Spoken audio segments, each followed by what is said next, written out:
The story starts with Rain's shroud getting called out by his party members. Arios tells Rain he is fired from the party, shocking Rain. Rain asks for the reason, and Leanne harshly says it was done because he is useless. At this, other members start mocking him, and when he tries to defend himself, Arios tells him he shouldn't since it'll be pathetic. So Rain leaves the party, along with returning the gear. Rain starts thinking about what he should do now as he looks at the city on the horizon. While he was still thinking, some children came to him and asked whether he had completed the job or not. Then they ask him to do the usual thing, and Rain happily accepts. Rain sees an eagle flying and makes a temporary contract with it. He orders the eagle to say hello to the children, which makes the children very happy, and he decides to let the eagle go. The children tell Rain they'll become beast tamers just like him, rather than being heroes. When Rain inquires about this, they say the other party members always look annoying, but Rain is different and always plays with them. At this, he remembers the people's annoying behavior whenever he talked about the hero party. Thinking for a while, he decides to become an adventurer. At the Adventurers Guild, Rain gives his name for registration as an adventurer. He asks the guild receptionist, Natalie Bro, to tell him about the adventurer system. She gives him the essential knowledge and asks him about his class. Upon hearing Beast Tamer as his class,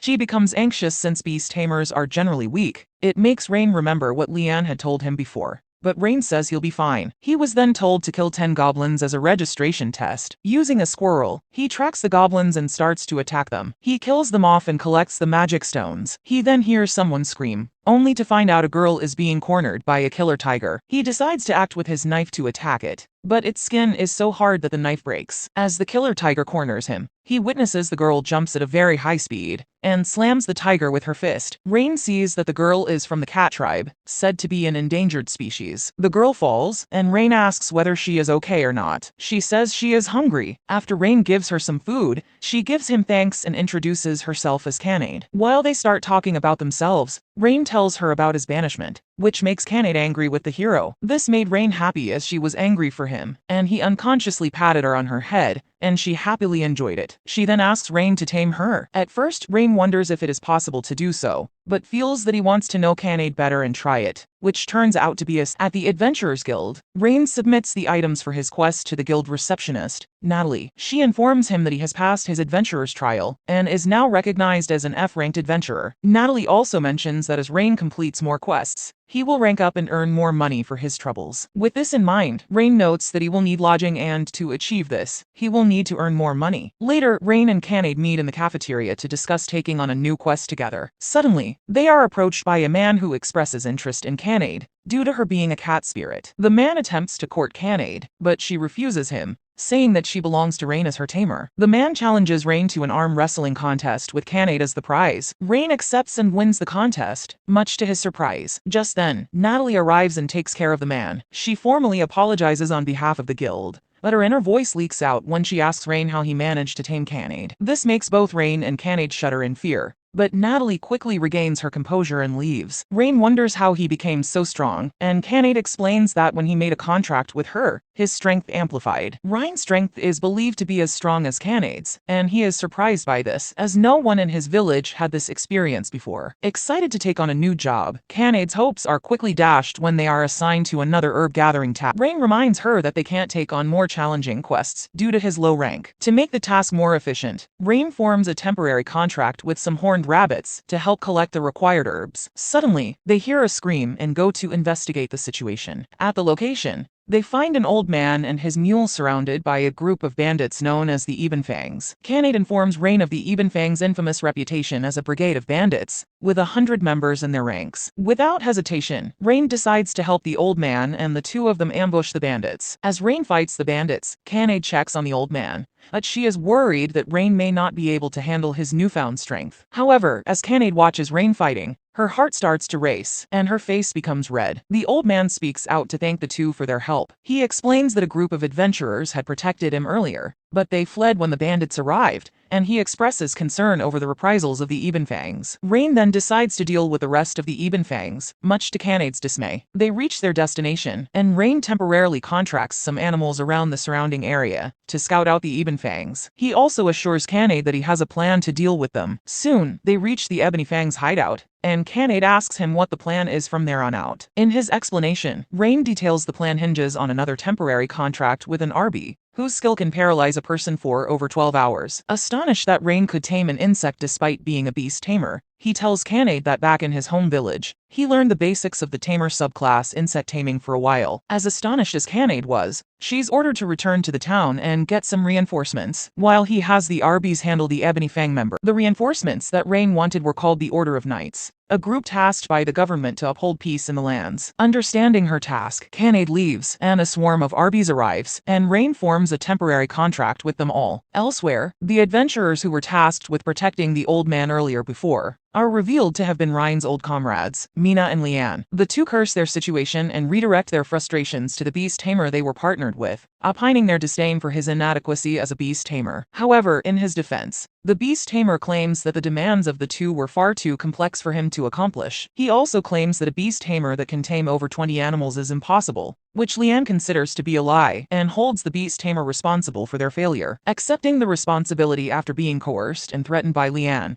she internally refuses to believe that Rain is any higher than the garbage she thought him to be. Returning to Ryan's side, his Arbies deal with the remaining Ebony Fangs members and Kanade arrives with reinforcements. As the reinforcements handle the paralyzed bandits, Rain notices that only adventurers are there, and not a single member of the Knights of Order. One of the reinforcements reveals that the Knights of Order had no time to deal with a bunch of cutpurses. At that moment, a trio of Berserk King Lizards break through their wooden cage and attack them. Through the combined efforts of Rain and Kanade, they manage to take down the monsters, allowing the adventurers to carry the Ebony Fang members out of the area. Eventually, Rain and Kanade exit the Ebony Fang's base with Kanade holding onto the King Lizard's magical stones, and they're then praised for their accomplishment by their fellow adventurers. The praise sits well with Rain, who recalls being kicked out of Ario's party for being useless, and is thankful for Kanade's. Later, although Kanade was elated that they have actual beds to sleep on, Rain was flabbergasted that they have to share a room together, thanks to the innkeeper. Ryan's narration explains how after they turned in the bounty on the Ebony Fangs, they were recalled to the Adventurers Guild. There, Natalie informs Rain he's been promoted from F rank to E rank, and they were given a reward for their efforts. They then purchased some equipments and celebrated their victory. Finally, they ended up in their current predicament. Despite his apprehension, Rain agrees to share the room with Kanade for the night, and as Rain sleeps, she contemplates how fortunate she is to have been found by Rain. A week passes since Rain first met with Keed, and Rain is very happy with his current lifestyle. From the Adventurers Guild, they learn from Natalie that a hooligan has taken refuge at Stridebridge, and picks fights with anyone who tries to cross the bridge. Enticed by the rewards, Rain accepts the quest and immediately heads to the bridge with Kanade. Shortly after they arrive, a red dragon flies overhead, lands close to the two, transforms into a female humanoid, and proclaims its desire to fight them. Surprised that the red dragon is really a woman, Rain asks if she's the noted guard dog of the bridge, which she confirms and introduces herself as Tania, a dragonoid. Apparently, Tania was using the bridge as a training ground for training, and Keed explains that it's like a ceremony in dragonoids. Tania then openly challenges the two to a match, and both Rain and Kanade agree to the challenge. The battle starts with Tania throwing a punch at Rain, who barely defends against it. Impressed by this feat, Tania then breathes fire at the two, setting Kanade's tail on fire. Because of this, Kanade fights against Tania, and Rain watches in amazement at how Kanade can fight against Tania on equal footing. To help Kanade, Rain tries to attack Tania, but she catches Rain as he soars in the air, grabs Kanade, and throws them into the air, while preparing to breathe fire at them again. However, they manage to dodge the attack by working together, earning Tania praise. Noting the difficulty of facing off against Tania and how he needs to fight like a beast tamer, Rain asks Kanade to buy him 3 minutes to prepare. Without hesitation, Kanade agrees to help and faces off against Tania as Rain forms a temporary contract on a bird and asks it to call for reinforcements. After this, Rain takes cover, and with the birds he contracted, they attack Tania, who becomes immobilized after they attack her. Rain then reveals that the birds are called pedo, and their plumage is poisonous. Tania surrenders, incapable of fighting further, and Rain asks her to come with them. Questioning what would happen if she refused, Rain answers that he doesn't know,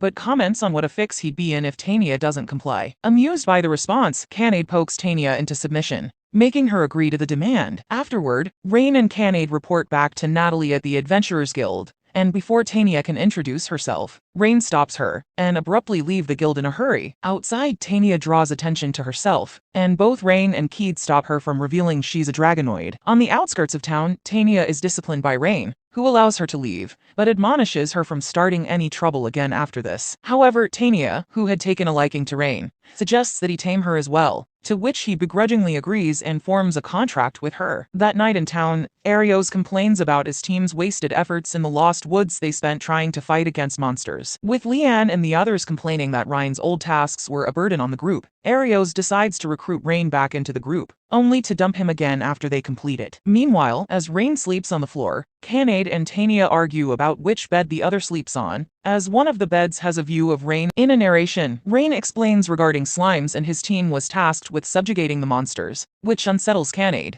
due to their stickiness whenever they're defeated. Tanya then boasts that she'll be able to defeat them all for her, which earns her Kanade's praise. Standing by watching the scene unfold, Rain notes how happy he was about how the two were getting along. Time passes by, and the group cannot locate a swarm of slimes. Hence, Rain uses one of his taming abilities on a bird called Assimilate, to merge his soul and control the bird to search for slimes within the area. The feat astonishes both Tanya and Keed, and after their outburst, Rain flies off to search for slimes, as the two watch over his body. Eventually, Rain locates the swarm of slimes, and before they begin the job, Tanya asks Rain if he can use any magical spells. Rain answers that he can use Fireball and Heal, which under Tanya's suggestion, casts Fireball against the slimes, eliminating every last one of them. The outcome astounds Rain and Keed, but not Tanya, who explains that Ryan's abilities have risen since making a contract with her. Just then, more slimes appear at the scene, and, following Tanya's tuition, Rain learns how to control his magic better. Afterward, Tanya and Keed talk to a little girl outside the Adventurers Guild, informing her that they successfully completed a slime subjugation quest. Rain then joins the two girls, and after a stroll through the town throughout the day, that night, the group enjoys dinner at a restaurant. Once they're finished, Rain reveals the background of his home village, and how it was lost one day,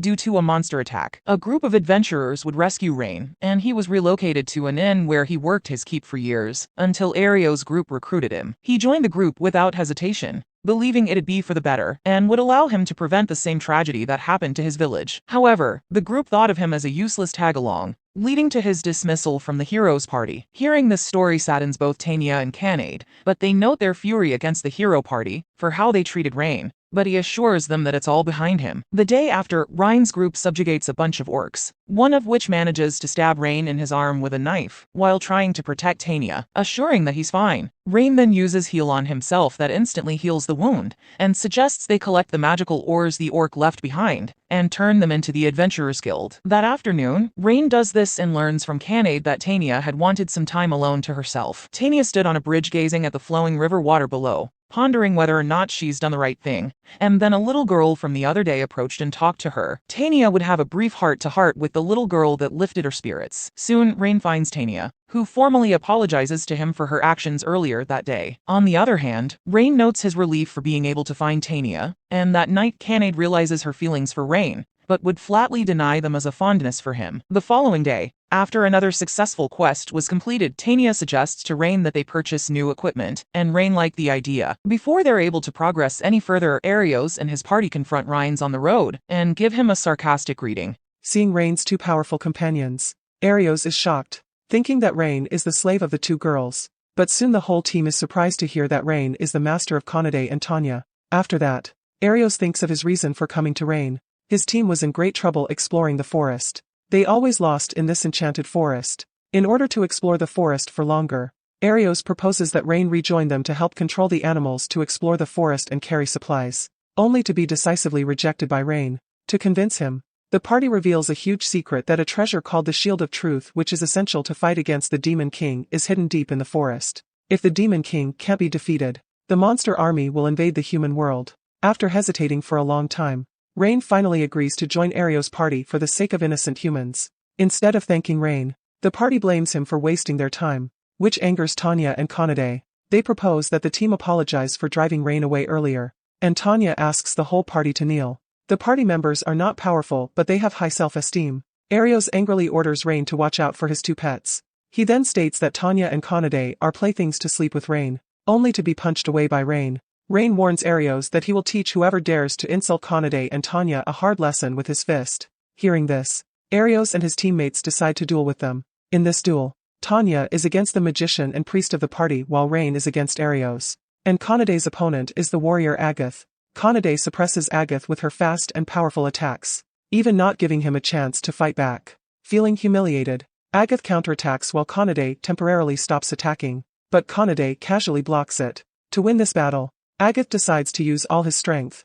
However, Kanade reveals that she only used 20% of her strength just now, which makes Agath panicked, losing all his confidence. Agath is kicked by Kanade and falls into a coma. Meanwhile, Tanya blocks Mina's and Lian's attacks by just snapping her fingers. Unwillingly, Mina and Lian keep launching more attacks, but Tanya just stands still and defuses all of their attacks by just snapping her fingers, even draining their magic. When Tanya is about to cast the highest level of magic, dark clouds block the sky. Immediately after that, the dazzling lights pierce through the clouds, and countless magic arrays appear in the sky, which makes the proud girls Mina and Lian so scared. They quickly beg for mercy and apologize to Tanya, so she stops casting the spell at the last moment. Meanwhile, before the duel, Ario still takes Rain as a weak tamer, but soon he pays for it. Now Rain has received the additional skills of the cat tribe, so his attributes are not inferior to that of the hero Arios. After training so hard, Rain has become powerful, plus he is more attentive than Arios,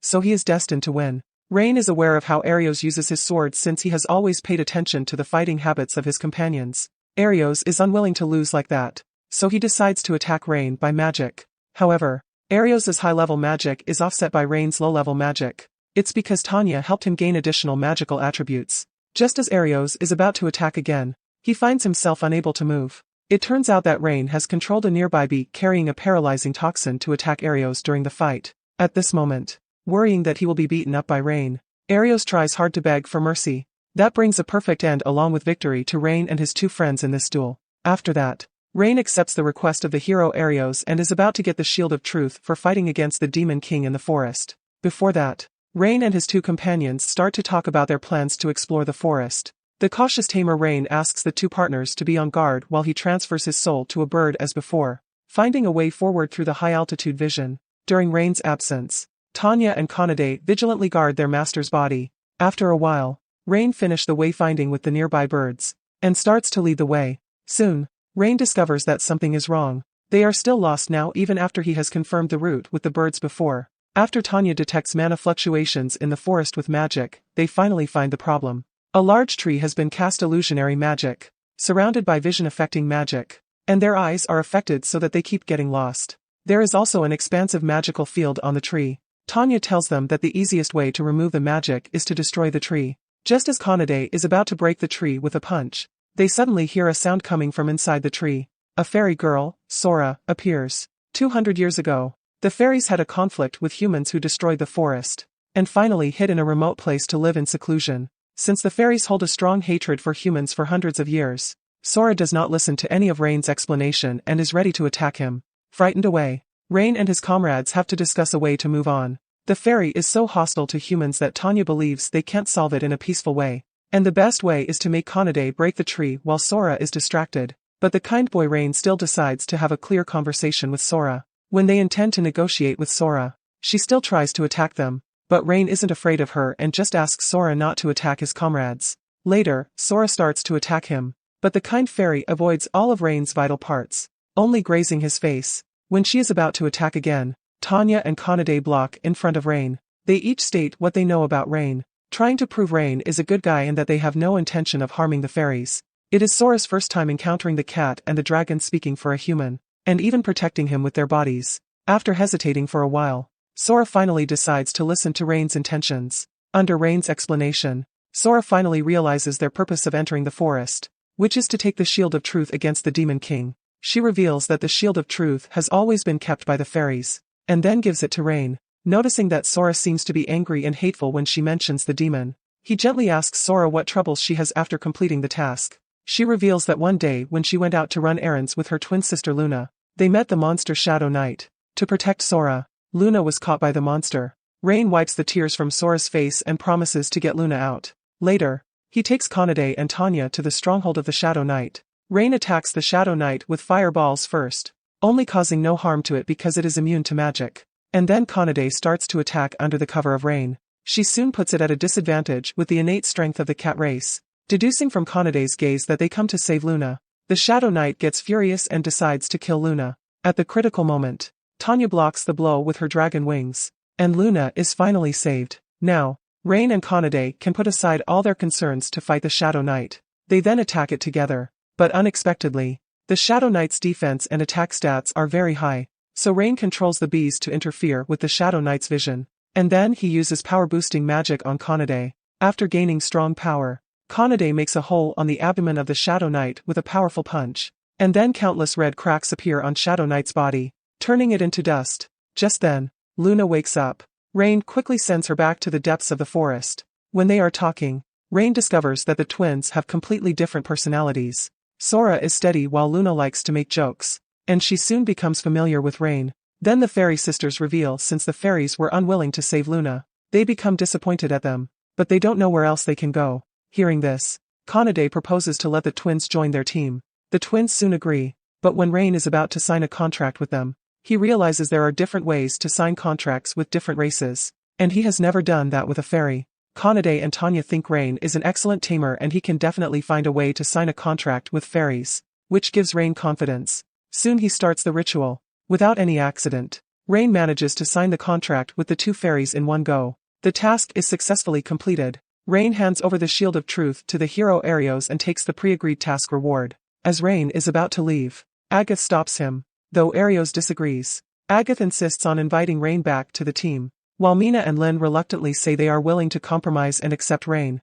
their attitude annoys Rain. In the end, Rain declines Agath's invitation. Others of the team are just upset with Rain, but Arios wants to kill him, because he can't accept that he was defeated by the tamer he once despised the most. However, Rain still doesn't know that he has been targeted by Arios and they sit in the shadow of a tree to keep cool. During the chat, they surprisingly discover that the biggest difference between the hero and ordinary people is that the hero can become stronger infinitely without a limit. They gradually feel that Rain is very similar to the hero, who signed contracts with 4 creatures from the strongest races, and broke through the limits of strength again and again far beyond ordinary humans. Kanade follows suit, believing that as long as Rain signs contracts with more strongest creatures, he will definitely be able to fight the Demon King's army head-on. Rain's comrades all think Arios can't take the responsibility of dealing with the Demon King, which makes Rain waver. He decides to think about the feasibility of dealing with the Demon King himself. Later, they arrive at the best weapons shop in town, and the owner is a dwarf named Gantz. When Rain is choosing the weapons, Rain finds that the weapons here are good-looking but not very practical, and then he asks Gantz for the reason. Hearing this, Gantz laughs, saying that these weapons are all casually made while the hidden weapons are the real works that can satisfy Gantz. People now only want to pay for the most expensive weapons without thinking of the fit between the weapon and the user, and they often throw away old weapons in pursuit of new weapons that appeal to them more. Gantz can't tolerate others despising the elaborate weapons, so he displays ordinary weapons to test guests, and his good weapons are only for knowledgeable adventurers like Rain. Gantz treasures the special fate between them, deciding to make a weapon suitable for Rain. However, there are not enough materials to forge weapons. It turns out there is no mithril ore out of a sudden in the mithril mine that has been passed down for generations in the Gantz family. Rain suspects that someone is stealing mithril ore for his own weapons and to help Gantz. Rain takes on the task of investigating the mithril mine. After that, they go to report it in the guild, and then set off for the mithril mine. On the way, they come across a lake, and the girls decide to play in the water and have a rest. As the girls are taking a bath in the lake, Kanade is attacked from behind, leading Rain over with her scream, but it turns out that she was just bitten by a fish. After that, they embark on their adventure again, only to find 2 thieves stealing the mithril in the mine. Tanya and Kanade easily defeat them. Just then, Rain notices the birds in the sky become very abnormal after they show up, so he asks them to be careful. He suspects that they are discovered by the tamer who controls the birds. Inside the mithril mines, the thieves inside are alerted by their comrades' defeat by the group's beast Tamer, who vows to avenge them. Walking through a tunnelway within the cave, Rein's party is then ambushed by 4 adventurers who are quickly dealt with. Runa, Sora, Tanya, and Kanade. With only the beast Tamer left, Rain faces off against him and his B-ranked monster Behemoth. Despite being a difficult monster to tame, the beast tamer boasted that he raised it from its childhood, which circumvented the prerequisites of taming it. Rein's fight against the behemoth causes the mine to shake and crumble. Hence Kanade and the others take the captured thieves outside for their safety. However, Kanade returns inside the cave to assist Rain by capturing the beast tamer as he handles the behemoth. Although Kanade restrains the beast tamer, he refuses to surrender and has his behemoth continue his rampage. So, Rain overwrites the behemoth's contract and causes its original owner to provoke it, making Rain cast a fireball to defeat it. Outside the mine, it's learned that the thieves were out for revenge against Gantz for selling them inferior weapons. This is later relayed to Gantz, who feels remorseful about his judgmental attitude toward the customer he had deemed unworthy of his finer craft. Gantz claims his actions make him a failure as a craftsman, and Rain agrees. but asks that he make amends by pouring his soul into weapon making again. Moved by Ryan's words, Gantz promises to deal honestly with his customers and weapons again. To start his new endeavor, Gantz asks what kind of weapon Rain wants, and he answers he'd like a new dagger and gauntlet. Meanwhile, Arios with Mina Klosseby reject an applicant for the Beast Tamer job they posted, citing his inadequacy and skill for taming an ultimate species. As Arios laments over another failed applicant, Mina internally reflects on how Arios failed another worthy applicant, because they didn't match Ryan's caliber. Worried that their stalling hinders the responsibility for defeating the Demon King, Mina asks Arios if he'd amend the criteria for the job post. Mina's suggestion gets an apprehensive response from Arios, so she backtracks it, noting her holy vow to God to follow the hero, and leaves it at that. Alone, Arios pulls a cursed ring from his desk, and plans to use it to get revenge against Rain. The following day, Rain visits the Adventurers Guild, and learns the Ore Thieves' fate from Natalie, which disheartens him. Exiting the guild, Rain details the news to Runa and Sora, who console the dispirited Rain. Thankful for their kind words, Rain suggests they take a walk before returning home, and they happily agree. Walking down the town street, Rain purchases hot dogs for them all, and Runa and Sora enjoy them. After they're done eating, Runa and Sora ask Rain if had obtained any special skills or abilities by forming a contract with them. However, Rain was uncertain if he did or not, which disconcerts Runa and Sora, but they believe Rain could have obtained ultimate magic, which is greater than advanced or epic magic. Again though, Rain didn't know if he had obtained any new spells, making Runa and Sora depressed. Rain then cheers up Runa and Sora by telling them he doesn't care if they give him new skills or abilities, and appreciates their company. The compliment perplexes Runa and Sora, as their village once abandoned them and as of now have yet to display any notable accomplishments since joining. Asking why Rain still treats them with dignity and respect, he answers that the lack of trust in his former party caused his expulsion. Hence, Rain wanted to learn from his mistakes and build trust with his new party. Pleased by Ryan's answer, they decide to get more hot dogs, but are stopped by a pompous man, accompanied by two guards who demands Runa and Sora's names. The pompous man's presence alerts the crowd, and after the fairies give their names, he proclaims he'll make them his. Although met with disdain by Runa and Sora's rejection toward him, the pompous noble only declares his love and desire for them even more. Rain then steps in and demands to know the name of the pompous noble, who introduces himself as the Lord of Horizon's son Edgar Fromware. Despite the fairy twins rejecting Edgar's demand, Edgar surrounds the group with his soldiers, and asks again if they will agree to his offer, which Rain again rejects on their behalf. Hence, Edgar orders his soldiers to attack him, but Rain promptly defeats them. Backed into a corner, Edgar orders the remainder of his soldiers to hold the surrounding people as hostages. Disgusted by how Edgar views his subjects, Rain awakens his fairy magic capabilities and rescues the hostages, using a multicast fireball spell on the soldiers. This forces Edgar to flee the scene in shame, and makes Ryan's group be met with praise. However, one lady in the crowd warns them that they should leave Horizon for their safety, as a cloaked individual watches them from afar. Later, at the end, Runa and Sora relay what had happened earlier to Kanade and Tanya. It's speculated that Ryan's magical control had dramatically improved by forming a contract with the twins. Their conversation then changes to Edgar's shady background involving him kidnapping and torturing women for his amusement. Edgar apparently gets away with his dirty deeds, thanks to his father's influence as Horizon's lord. While the Knights have investigated the accusations against Edgar,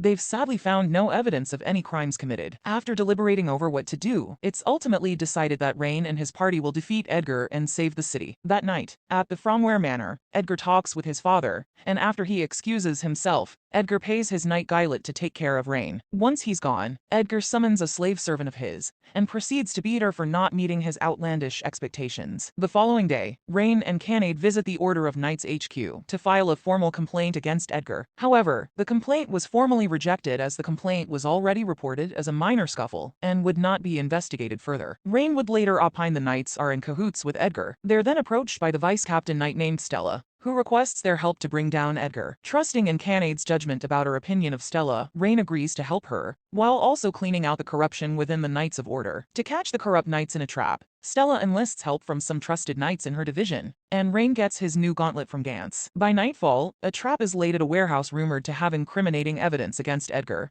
and thus the corrupt Knights of Order are sent to investigate. Once they enter the warehouse, the entrance is sealed off, and the knights, aside from Guylet, are knocked out. Facing off against her superior, Stella tearfully defeats Guylet in one-on-one combat. Meanwhile, at Fromware Manor, Edgar receives news of Guylet's arrest and takes out his frustration onto his slave servant. The cloaked individual then visits him, who's revealed to be Arios incognito. Arios explains that Rain is a beast tamer who managed to tame multiple ultimate species to Edgar. He then gives him a cursed ring, under the pretense it's a magical item that brings death to its target.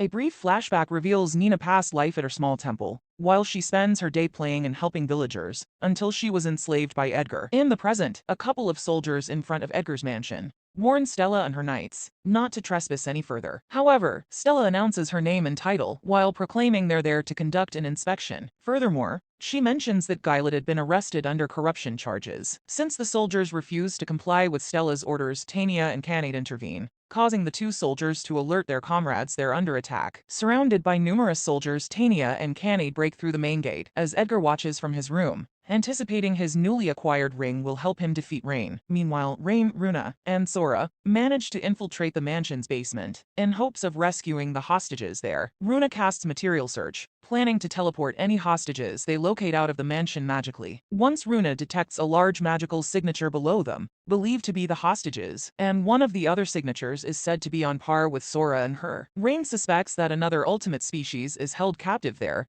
and decides to have the fairies rescue the hostages, while he rescues the ultimate species. Walking through the mansion alone, Rain locates where the ultimate species, which turns out to be Nina, a demigod. Startled by Ryan's presence, Nina acts apprehensive toward him as he breaks into her cell and casts a healing spell on her. Thankful for what Rain did, Nina gives her name and then embraces him. Another brief flashback is shown, revealing how Nina became conscripted by Edgar. Back in the present, Nina informs Rain of her situation and he decides to emancipate her. Ryan's plan, however, backfires at first since, although the slave caller's magic is fundamentally similar to a beast tamer's magic, it's still difficult for him to break. By utilizing the power granted by his tamed friends, Rain manages to break the slave caller's spell, which frees Nina. Outside, Stella, her knights, Kanade, and Tanya all continue dealing with the soldiers surrounding the area, and are soon joined by Runa and Sora. The fairies inform the others that they've rescued the hostages, who are now at a safe location. Hearing this invigorates both Kanade and Tanya,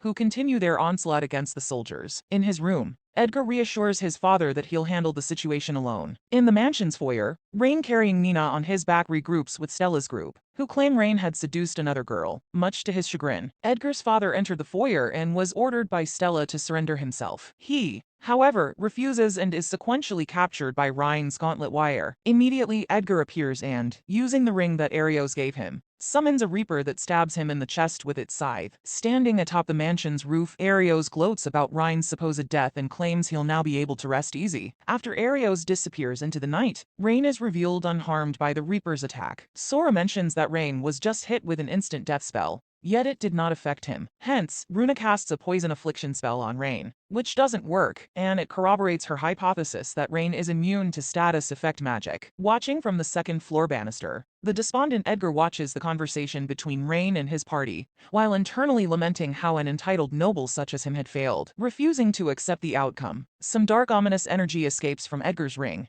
that engulfs him and transforms the noble in. The demon leaves Edgar's mansion to target the townfolks below and determined to stop it. Rain and his part pursue it. However, Rain has Stella and Minu avoid confrontation with the demon in favor of helping the townfolks. Rampaging through the town, the demon is stopped by Kanade and is confronted by Ryan's group. Their first efforts against the demon prove futile, and to even the odds, the demon summons monster reinforcements. Despite their efforts to defend themselves against the monsters, the demon casts a spell that destroys parts of the town, setting it on fire. In retaliation, Runa and Sora pin the demon in place with a light magic spell as Rain boosts Kanade and Tanya's powers. The two then launch a barrage of punches against the demon, followed by a light spell that flung the demon into the sky. Kanade then launches the demon to the ground with a gut punch. However, all they managed to do was blow off its left arm. It then proceeded to summon more monsters, and prepared to destroy Horizon. Hence, Runa and Sora volunteered to use their magic to teleport the townsfolk to a safe location. Meanwhile, Mina informs Arios about the rampaging demon in Horizon.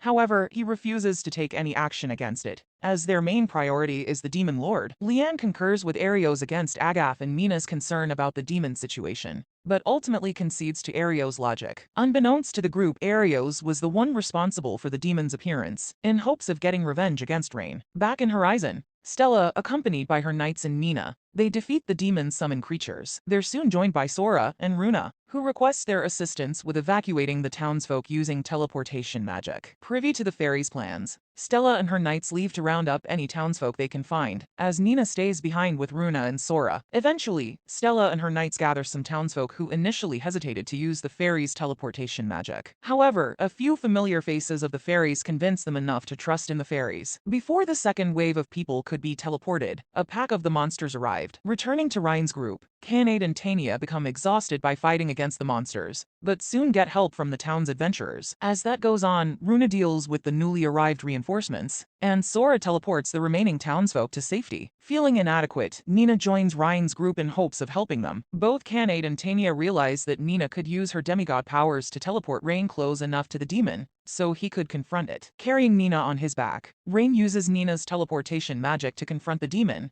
and after casting Boost on himself, he magically restrains the demon. In doing this, Rain becomes afflicted by the demon's influence, but manages to overcome this, and overwrites the control over the demon's monsters. Enraged, the demon breaks free from his restraints and tries to attack Rain, but is overwhelmed and defeated by its turncoat monsters. Once the demon was defeated, Nina became too exhausted to maintain the two in the air, causing them to fall to the ground. Before they crash land, they're caught by Tanya. 3 days pass by since the demon rampaged through Horizon, and its townsfolk start rebuilding the town. Stella had since been appointed the new Knights captain. As for Guylet, his accomplices and Edgar's father were moved to the capital to receive formal punishment for their corrupt actions. Nina also learns that the people from her village were transported to another location, but she hopes to meet them again one day. As for the remaining party members, they all help with the reconstruction at the Inn. Ryan's party state at Nina officially a part of the group. Later, at the Adventurers Guild, Rain and the group learns from Natalie and Stella that the Knights are allying with the guild, which was not possible before, because of their corrupt captain. But since the captain is changed now, they are going to restore the town together. From there, Natalie informs Rain that his party has officially been promoted to C rank due to his recent achievements involving Horizon. Nina is also formally introduced to Natalie, who affectionately cuddles her. Once that was settled, Rain mentioned his group was seeking advice for their housing situation. Hence, Natalie suggested they purchase a house. After some consideration, Rain agrees to the proposal, and they all go house hunting. All but the final house Natalie shows them matches everyone's individual requirements. However, Natalie is called out for showing the house last, despite it matching their favors, to which she confesses that the house is haunted. Natalie also mentions various incidents that have occurred at the house that have dissuaded people from buying it. Therefore, Rain decides to investigate the place before deciding on purchasing it. Upon entering the living room, a disembodied voice demands the group to get out, and a maid ghost appears before them. Taking action, Sora and Runa cast Holy Circle on it. However, it briskly dodges it. The group then comes to realize that said ghost has no means of attack, and it decides to haunt the terrified Kanade. This proves to become her undoing, as despite ghosts being immune to physical attacks, Kanade's fear allows her to transcend such a weakness. After chasing the ghost around the house, Sora and Runa cast Sacred Seal around the room to prevent any escape from astral beings. Before the ghost could possess Rain, he uses his power as a beast tamer to stop her,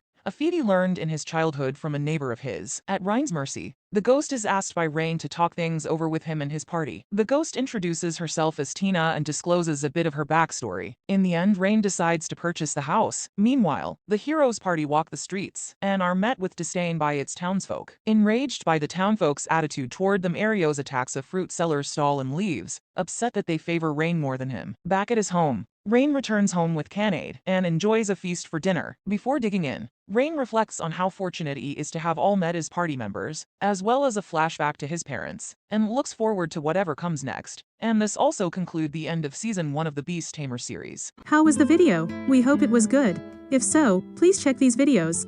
Also, please comment down your thoughts and your suggestions for future videos. If you haven't already, please consider subscribing now to show the support to our channel. We hope to see you soon with another video right in this channel. Have a nice day.